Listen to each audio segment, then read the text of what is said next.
স্ন্যাক্সটি তৈরি করতে যেমন মজা লাগবে, খেতেও কিন্তু তেমনি টেস্টি হয় আর খুবই হেলদি একটি স্ন্যাক্স।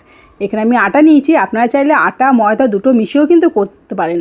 আটাটাকে অল্প লবণ দিয়ে জল দিয়ে শক্ত করে মেখে নিয়েছি, তারপরে আটার ডোটাকে দুভাগে ভাগ করে নিয়েছি। একটা ডো নিয়ে এইভাবে আটার গুঁড়ো দিয়ে রুটির মতো বেলে নিচ্ছি, কিন্তু এখানে রুটিটাকে একটু মোটা করে বেলতে হবে। তারপরে একটা ছুরির সাহায্যে চারদিকটা কেটে নিয়ে এইভাবে চৌকো শেপ দিয়ে নিয়েছি। তারপরে ছুরির সাহায্যে এটাকে লম্বা লম্বা করে কেটে নেব। এবার আরও ছোট ছোট করে চৌকো চৌকো করে কেটে নিচ্ছি। খুব সহজেই আর খুব তাড়াতাড়ি কিন্তু আপনারা বাড়িতে এই হেলদি স্ন্যাক্সটি তৈরি করে নিতে পারেন বাচ্চাদের জন্য। দেখুন সুন্দর করে কাটা হয়ে গেছে। এবার ছোট চৌকো রুটিগুলো হাতে তুলে নিচ্ছি, তুলে নিয়ে খুব সুন্দর ডিজাইন দিয়ে নিচ্ছি। দেখুন কত সুন্দরভাবে এটা ডিজাইন করে নিয়েছি। এটা দেখতে যেমন মজার আর তৈরি করতে কিন্তু দারুণ মজার। দেখুন কত সুন্দরভাবে ফুলের মতো তৈরি করা হয়ে গেছে। একটা আমি আপনাদেরকে তৈরি করে দেখালাম, আপনাদের সুবিধার জন্য আরও একটা তৈরি করে দেখাচ্ছি। দেখুন দুটো কোণা এইভাবে নিয়ে হাতে প্রেস করে দিয়ে আবার উল্টে দিয়ে আরও দুটো কোণা এইভাবে প্রেস করে একদম ফুলের মতো তৈরি করে নেবেন। কত সুন্দরভাবে সবগুলো তৈরি করা হয়ে গেছে। এবার এগুলোকে 10 মিনিট রেস্টে রেখে দিচ্ছি। এবার এগুলোকে সেদ্ধ করে নেব। তার জন্য কড়াইতে জল বসিয়ে দিয়ে একটু লবণ একটু তেল দিয়ে জলটা ভালো করে গরম হতে এই আটা স্ন্যাক্সগুলোকে জলের মধ্যে দিয়ে দিলাম। 5 মিনিটের মতো ফুটিয়ে নেব। দেখুন কত সুন্দরভাবে ফুটে গেছে। এবার জল থেকে এগুলোকে তুলে নেব। জলটাকে ভালো করে ঝরিয়ে নিয়ে এগুলোকে তুলে নিচ্ছি। আর জল থেকে তুলে নেওয়ার পরে এগুলো কিন্তু আর জল দিয়ে ধুতে হবে না।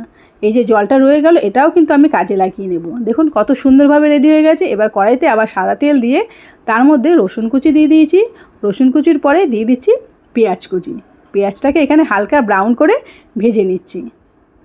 পেঁয়াজটা একটু ভাজা হয়ে গেলেই দিয়ে দিচ্ছি এখানে লাল ক্যাপসিকাম কুচি। ক্যাপসিকামগুলো একদম ছোট ছোট করে নিয়েছি। আর দিয়েছি কাঁচা লঙ্কা কুচি। আপনারা চাইলে এখানে অনেক রকমের সবজি ব্যবহার করতে পারেন। আর দিয়ে দিচ্ছি একটা টমেটো কুচি। সবই ছোট ছোট করে কেটে নিয়েছি। এবার সবজিগুলোকে একটু ভেজে নিচ্ছি। আর দিয়ে দিলাম স্বাদ অনুযায়ী লবণ। লবণের পরিমাণটা একটু কমই দিতে হবে, কারণ এখানে সয়া সস দিয়েছি। আর দিয়ে দিচ্ছি টমেটো সস। সব কিছু দিয়ে আরও এগুলোকে 2 মিনিটের মতো ভেজে নেব। লো ফ্লেমে কিন্তু এগুলোকে ভেজে নিতে হবে। দেখুন এগুলো ভাজা হয়ে গেছে। এবার দিয়ে দিচ্ছি ম্যাগি মশলা।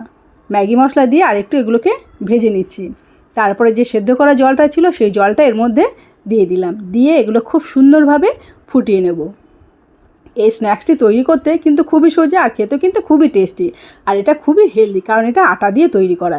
এবার তৈরি করা স্ন্যাক্সগুলো মশলার মধ্যে দিয়ে একদম 2 থেকে 3 মিনিটের মতো ফুটিয়ে নেব, মানে রান্না করে নেব।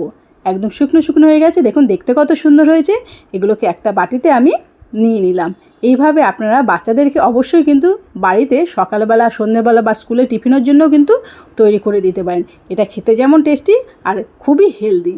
তাহলে বাচ্চাদের আপনারা কিন্তু অবশ্যই এটা তৈরি করে দেবেন, আর সঙ্গে আপনারা কিন্তু একবার খেয়ে দেখবেন। খেতে কিন্তু দারুণ হয়।